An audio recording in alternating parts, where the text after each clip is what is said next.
আসসালামু আলাইকুম। নবম দশম শ্রেণীর শিক্ষার্থীরা সবাই কেমন আছো? আজকে আমি তোমাদের মাঝে একটি ভিডিও নিয়ে হাজির হয়েছি। সেটা হচ্ছে তোমাদের বাংলা সাহিত্য পাঠ বইয়ের উপেক্ষিত শক্তির উদ্বোধন প্রবন্ধটি লিখেছেন কাজী নজরুল ইসলাম। উপেক্ষিত শক্তির উদ্বোধন লিখেছেন কাজী নজরুল ইসলাম। তো আমরা জানি যে কোনো একটি গল্প বা প্রবন্ধ পড়ার সময় প্রথমে আমাদেরকে লেখক পরিচিতি সম্পর্কে জানতে হয়, তারপরে পাঠ পরিচিতি, তারপর শব্দার্থ, তারপরে আমরা প্রবন্ধটা সম্পর্কে জানি।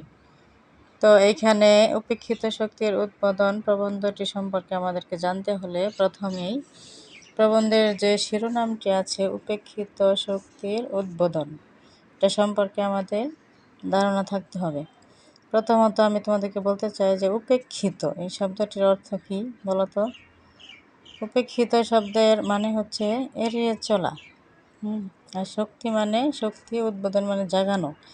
যে শক্তিটাকে আমরা এড়িয়ে চলি ওই শক্তিটাকে আবার নতুন করে আমরা জাগাতে চাই। এজন্য লেখক সেটাকে উপেক্ষিত শক্তির উদ্বোধন শিরোনামে প্রবন্ধ আকারে আমাদের সামনে তুলে ধরেছেন।